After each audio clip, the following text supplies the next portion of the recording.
Welcome to the podcast Yak Ty, Ukraine Life. Yak Ty means how are you in Ukrainian. I am your host, Luzia Tschirky, a former correspondent, now a book author and a freelancer.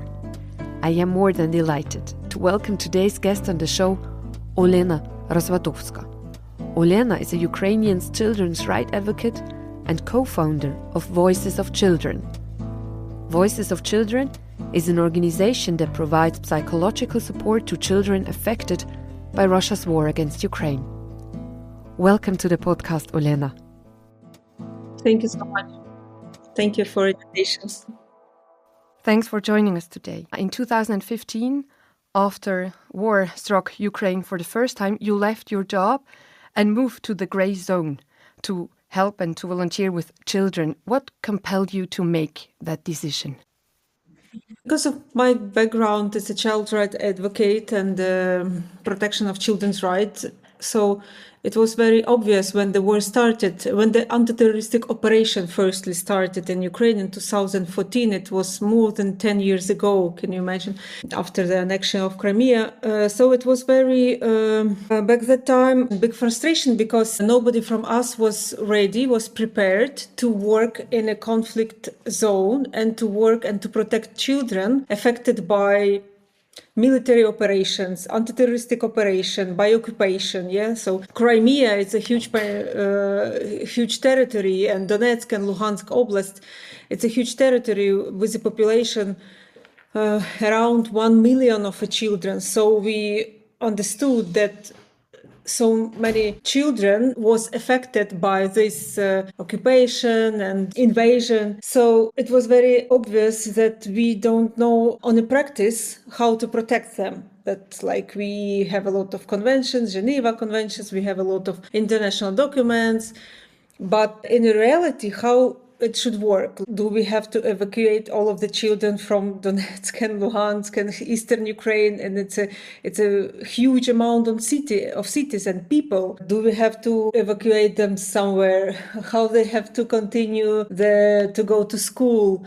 It was a huge moment of frustration and understanding that we have theory, but we don't have a practice. So with the time, I understood that I have to know by myself what does it mean to be a child living in the war zone and living in the cities and villages by the front line and with the block posts, with checkposts, with the soldiers, how it influenced on them with separated families and so on. So just a simple professional interest.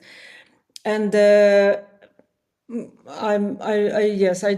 like to do everything on the practice. So I couldn't stay just in Kiev just to receive a report what is going on there. It was understanding that we have to have this practical experience with children. In the beginning, I thought that I will move maybe for 1, 2, 3 months and we'll meet children, we'll see villages, we'll see what's going on there, why don't they left these cities, how do they go to school, how do they spend their free time. But it turns into 5 years because it turns that it's not very simple and it's not very easy to get experience of war for 2-3 days, for 1 month. And I was shocked that it's just a huge amount of children was living in the cities and villages heavily affected by military actions, war actions, by landmines, minefield, by militaries, and it influenced everything, their free time, their school time, their parents, their family. So it was obvious that I better do something concrete on the ground than stay somewhere in the capital. And how did this experience of living, so close to the front line shape you personally? What influence did that have on you personally? Yes, it's always influenced very personally. Every human who experienced war Like it's something that you can never forget or continue to live without this experience of war. It's something that stays with you and changes you forever. First of all, you start to think about really important things in your life. Second, I start thinking in the situation like you never have a time, you never have a plan. You're always thinking only about to stay safe and to stay alive.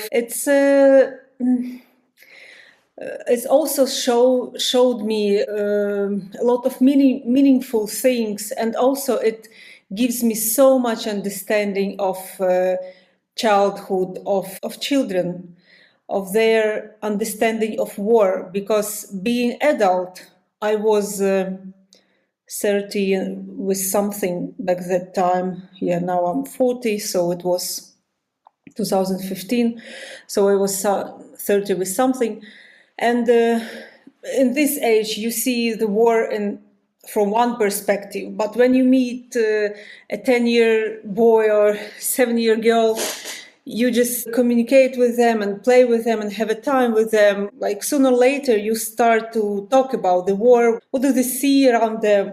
How do they react? And it just gives that understanding of children's views on this. For example, like usually when I came in some village and it's isolated, very close to the front line, sometimes it could be electricity cutting for weeks, like nothing, like no any kind of leisure for children, just the gray streets with block posts, with the field. You're not allowed to go anywhere. And this is what the adults see. This is what I see. And I see, oh my God, what a huge depression. How children can live here. Why do these parents are staying live with them here? And then when you meet children, they will ask you, hi Lena, we just go now to play outside. We just want to go to play with the snow. And we are building some castle there. And I see that they... their paradigm and perspective is totally different. It doesn't mean that they don't see nothing, they don't understand nothing, they're stupid or something. No, it just gives that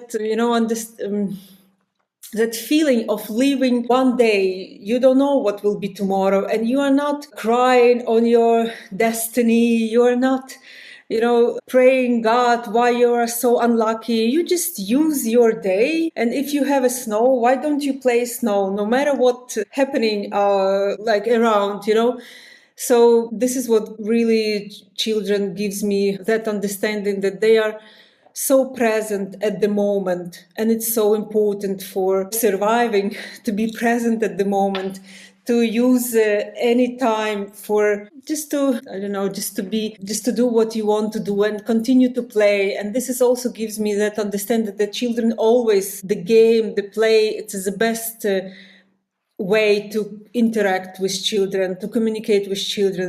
And any kind of game or play really gives them you do these connections with the children, and they continue to play no matter what is going on outside. So I always use some games or playing with children. But from our adult point of view, it could be seen that they need food, hygiene kit, and cash for parents. Yes, they also need it, but their inner needs are so much deeper. And every time I bring some stuff for these villages, some hygiene kit or some humanitarian, because I did a lot of this humanitarian support, volunteering work for these families. We brought a lot of stuff and things. But children will always ask you, will you come tomorrow? When you will come next time? And it shows me that they really need communication. They really need a time with somebody who really sees them. I assume you know many people there, especially many children, in territories, in villages in eastern Ukraine who were back in 2015 when you started your work, were, territory controlled by the Ukrainian army, and by now in 2025 that this territory got occupied by the Russian army. How is that for you personally, to know people on such a, like deep level, who are now living under Russian occupation. Can you tell us about that?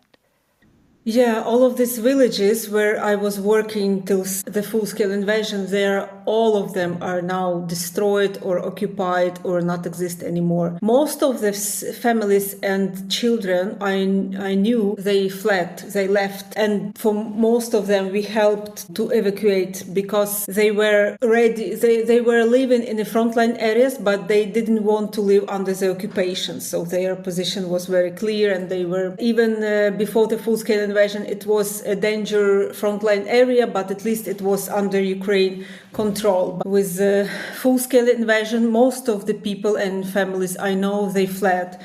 Some of the children that I met and that back then 10, 9, 8 years ago, they already grew up. They are now adults.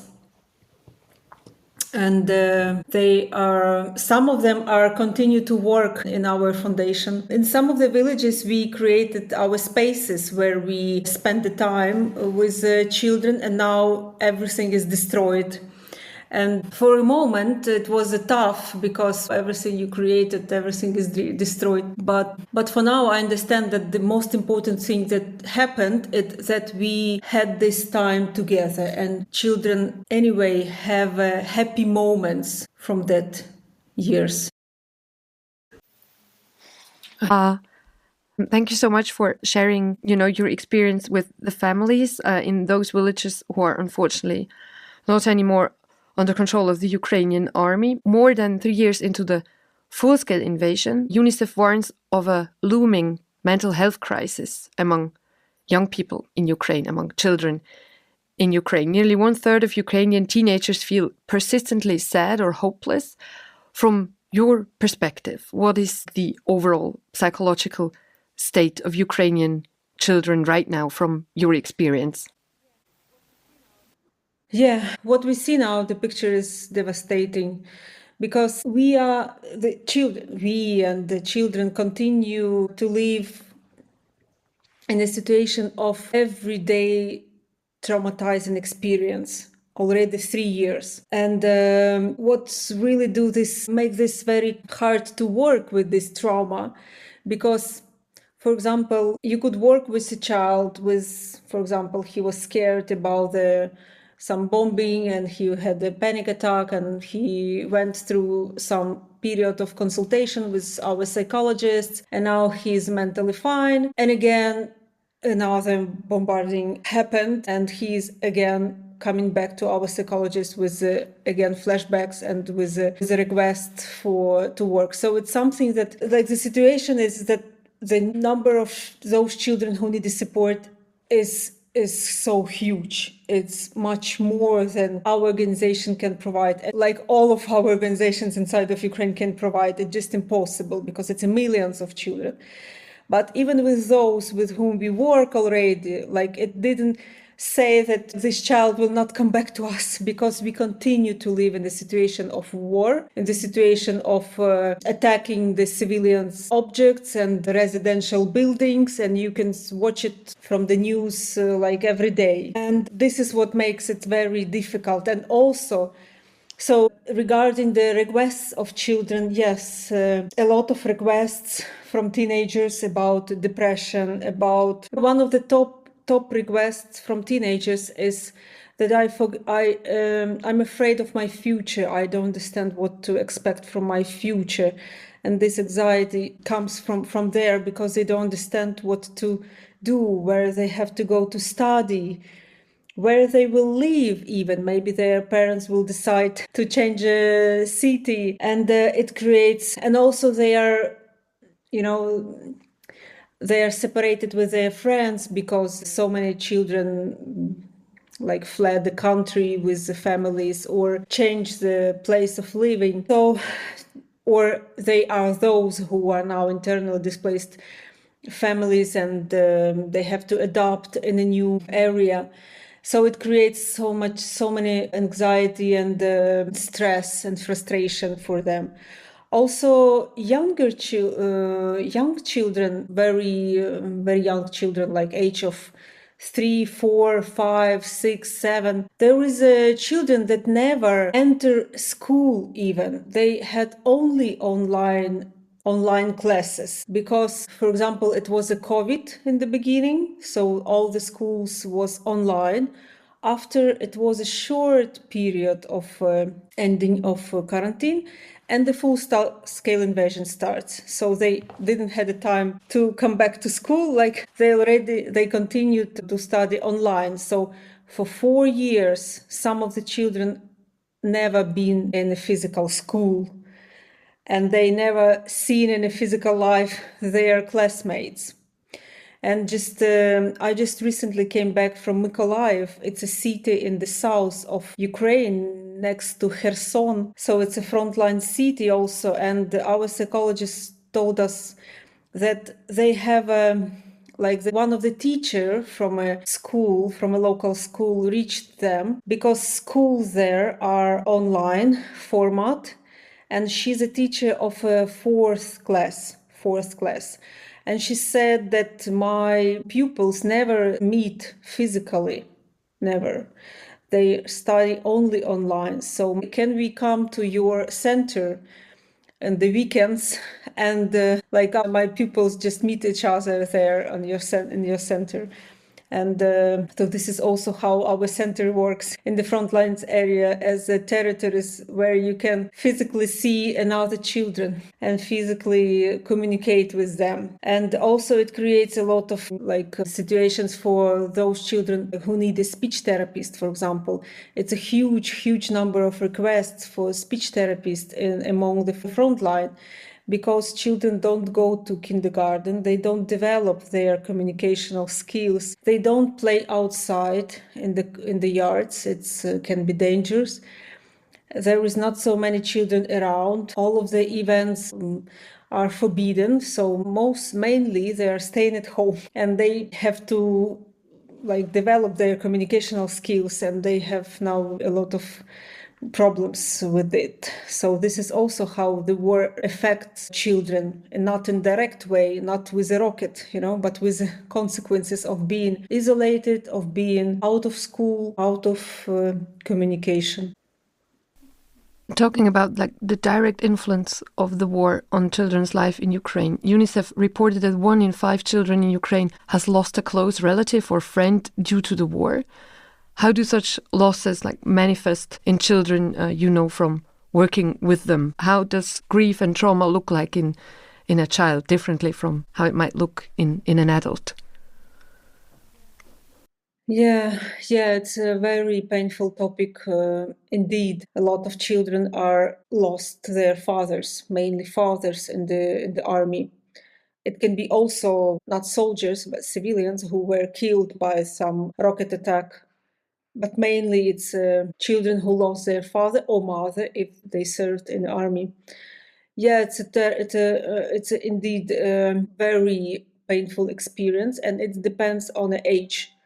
In our practice, in our centers, we have a lot of this type of requests from children and mothers. First of all, it's very hard for mother because she also in a grief for her husband, and she don't have a time for her children. So very often children are by themselves with this pain, and as we really met very different situations. Sometimes children don't understand why father left them and never come back. Sometimes they don't believe. For example, if their father, there is no missing in the battle, it's something that you don't see the body, you don't have a place where you can come and to grieve, and you just don't, and you are living for years with a dream that maybe one day he will come back, but nobody can prove it to you, and you don't know whether it will happen. Maybe it will never happen, but still you don't have a place where you can come and to grieve.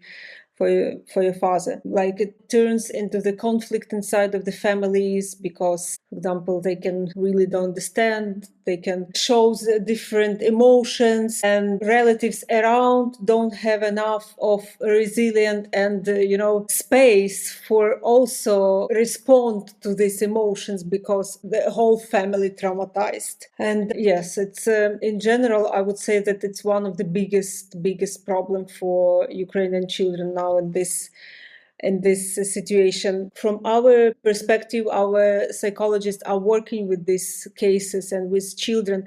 But just recently, I met a boy in this Mykolaiv aforementioned. That he came for counseling with our psychologist, and his grandmother bring him to our center. And when the boy already left with a psychologist to the room, like she said that his father and mother serving in the army both, and he lived with the grandmother in Mykolaiv. And she said that like they are fine, they didn't die thankfully, but even that they are there every day, like he's having very hard time like with his emotions, with his stress every day. And so she have to take him to the psychologist once a week because like she said that she cannot handle with his stress and even physical reactions he have like with his body. Yes, and it just it creates for children so many challenges. So I think it. What gives you like strength, Olena? Like seeing all this pain, seeing like all these children in need, of psychological help. What gives you personally like strength not to give up, like seeing like all these children in need? No. We don't have a right for give up. It's just like very first that there is no another choice, like doing at least something. It's I don't feel myself helpless. Like we have to do something, and it really saves our lives so that we at least can do something. So this is what gives us strength and possibility to continue to work, even that every day it's really harsh. It's every day this bombing of cities, where in all of the cities we have our centers, and every morning starts, is everybody from our team alive? It's sometimes it sounds really like not normal. It's completely not normal.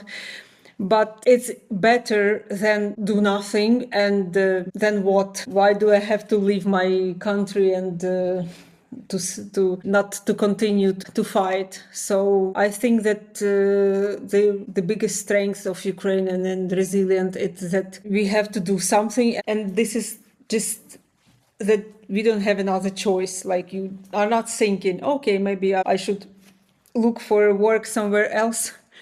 It's just impossible if you really are. And also like, there is no family in Ukraine that don't have no connections to army or to this war, So in every family you will have a relative who will serve in the army.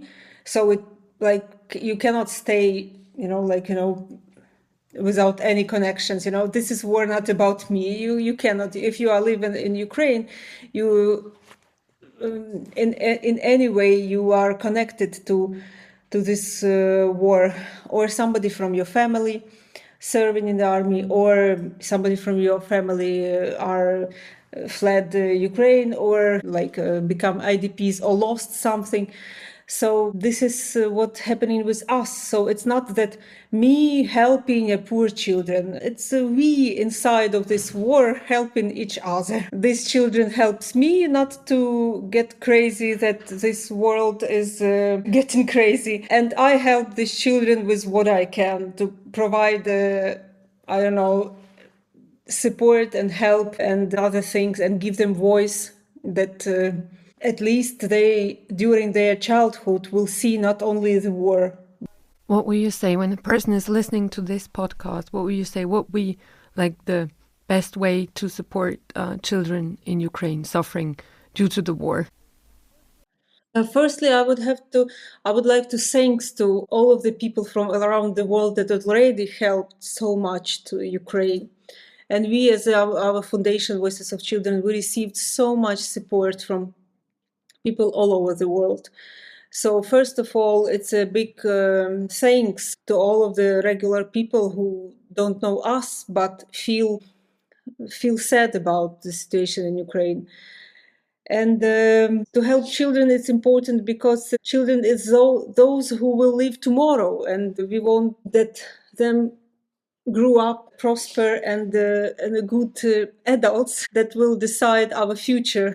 And this is so much important. That's why it's so important to help children today, you know. Sometimes we can think that, okay, they are young now, they don't understand. Maybe in 10 years we will have some plan and they will grow up and then we will help them. It doesn't work like this because they growing up in those circumstances and with that support that they have today. If today they will not have nothing, so I'm very afraid that we will have a failed state, and with the adults that totally traumatized without any future. And also, why it's so important, because war never have boundaries. Yes, it have now physical boundaries. Bombings and shellings are only inside of Ukraine, but it creates so many pain and ruined families and destinies, that it's far more that inside of Ukraine. It reflects on neighbors, on everybody. These souls with ruined by war, they can be also some next to you in your country somewhere, and you can be that person that can help somehow to those children or families. Because once hurted person, like if they don't have a support and relief and some kind of help, I don't know what they will create. We will have around us only hurted person, only pain. But we want a different war. We are fighting to live in a better world. So what cost our war if we in the end will have only broken country and helpless people? Like, we are fighting to have a better future. So that's why it's so important to invest in the children everything possible today, that our price of our war will not be so high, And yes, and it's also why it's important, the solidarity of international community, because it's important to speak in 21st century that it cannot continue like this, that one big empire in the past and big country can just step in another independent country and kill all of the citizens of all of the people of this country just because they don't like some of our policies or something. So it just cannot happen like this. So it's very important also to show the children the example that we are fighting for our values, for them, for their flag, for their cities, and for this identity. When you are not ashamed to call yourself Ukrainian because you did everything to save this heritage to your children. So that's why for us it's very important, the solidarity of whole Europe, because the wars don't have boundaries. Regarding to Russia, it's even physical, it don't have boundaries. Sometimes I'm thinking that it's only a matter of time when they continue their war far more than in Ukraine, because it's just their national policy to ruin everything around them. It sounds like you're personally not very optimistic that the war will end anytime soon. Did I understand you correctly? I'm optimistic about some kind of peace agreement or some kind of ceasefire, but it's so hard to finish the war. What does it mean to finish the war, to end the war? What does it mean? It's a question for us. What does it mean? Russia will never take any kind of conditions that we like to take. it's just impossible until Russia as a country exists, because their national policy is to ruin Ukraine. So, and also it's easy to start the war, but it's impossible to finish the war, because for every person, the price of this war is so individual. Somebody lost husband, somebody lost part of their body, I don't know, arm, leg. Somebody lost possibility to live in their hometown and, I don't know, lost everything. Like for everybody, it's a so individual price of this war. And in one day, for everybody, will be the end of the war acceptable for everybody. It's impossible. There is no even, you cannot everything returned back. The millions of people are without homes, and the thousands of cities destroyed to the scratch, like to nothing. So how it can returns back and we are finished the war, done, let's go continue to live. It turns our lives forever. The child who lost her father, it turns, even after finish of the war, it turns her life, it changed her life forever. Those children who've been deported to Russia, even after coming back to Ukraine, it changed, it influenced for their lives like forever. So the war, the consequences of war will stay with us till the end of our lives. And so it's this, we are inside of Ukraine, we don't even think about these definitions of finishing the war. Yeah, we are thinking about definitions. Please stop bombing us every night, because it's impossible to live with all of these shellings, and but we continue to live. People continue to celebrate birthdays, we continue to deliver babies, to burn babies, to get married. Life is continue as normal, just during the war. But it will be the paradise for us is if we just will have a less air sirens and air attack and killing of civilians every day. It would be already a paradise. But what next? How the Russia will pay a fair price for all of these ruins they do in Ukraine? After the finishing of war, there is another question. And now what? Okay, what, we will forgive to them, or what will be tribunal will be, or something? And we know that this is not an easy question, and all of this previous war conflict showed us that it can happen after decades, these tribunals and all of this. So it will stay with us. Like for me personally, I understand that all of my professional career will be connected with the topic of war, no matter whether it will be ceasefire or it will be continuing of a war. That we already have so much challenges and problems that it enough until the end of our lives to work with it. What will you say? What is the most urgent question for you at the very moment? Is it to find enough funding for Voices of Children, or is it to find enough experts, maybe, who can give psychological support to children? What is the most urgent need for you at the very moment? At the very moment, the most urgent need is finance, because we already have so much experts inside of the country. Our psychologists, I'm sure they have that expertise that maybe not so many experts from abroad can have, because we are working in a field, and we have a lot of supporters from expertise side from abroad. We have our colleagues from Sweden, from USA, from Norway. We always have supervisions with them. Yeah, but finance, and also in terms of this cutting of American USAID and American grants, it's really hurt a lot of our NGOs. And yes, I would add that this is a big challenge. Yeah, because our government don't have this money. All of our economics inside of country works for the army, and it's understandable. So NGO and charity sector are existing like 99% because of individual funds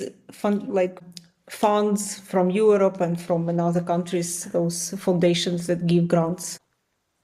Let me come to my final question. Thank you very much. I hope that people will, help with the funding, like people who listen to this podcast will hopefully help with funding Voice of Children, at least part of your work. Let me come to my final question. Talking to people in Ukraine, volunteering, working with people who are dearly in need of help, how do you personally cope with, the emotional weight of your job? What can you do for yourself that you can provide help to others? What gives you sanity in this absolute insane surrounding? Yeah, for me, it just becomes a normality. I think that sometimes when I travel abroad, I feel very boring because, nothing happens, like, where are the challenges? It's just something that I don't, like, in the beginning, it was very hard and I burned out for 100 times and I'm in a psychotherapy, like always constant. I just know now my routine, what I'm doing in my normality to keep myself in a good condition without depression and without burnout. And I'm now on the 7th month of a pregnancy and I feel myself perfect. And I travel around the Kharkiv, Sumy, Mykolaiv. I feel myself without any kind of stress. I don't know. It's just something that, like, when you are inside, what can you afraid? I don't know. When you are watching from somewhere far away, you can really think, oh my God, how it's possible. But when you are already inside of this box, like, there is no another choice, like, continue to live and use our chance for this life in the most best way for me, for my family, for us. And children teach me also a lot to take every day as a chance to make this day the better day of your life. And to be present at the moment, it's very, very important. Being inside of the war, the worst situation, and I see a lot of burnout and stress among my colleagues, when you are hoping every day that it will finish soon, it will finish soon, it will finish soon, and then I will start to live, then everything change and I will continue to dream, I don't know, to do something.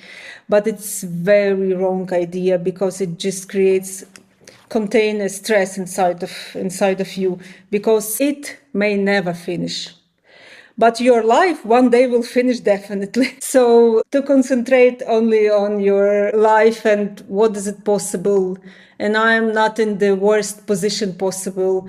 The soldiers in the front line are in a much, much, much harder position. Children who are living in the frontline village are in a much harder position than me in Kiev. So it gives me like no any even chance to think that I'm weak or something. You just do your job and live your life, and that's all.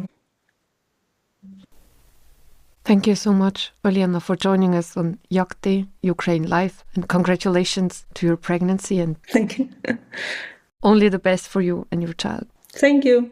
Thank you very much for your invitation.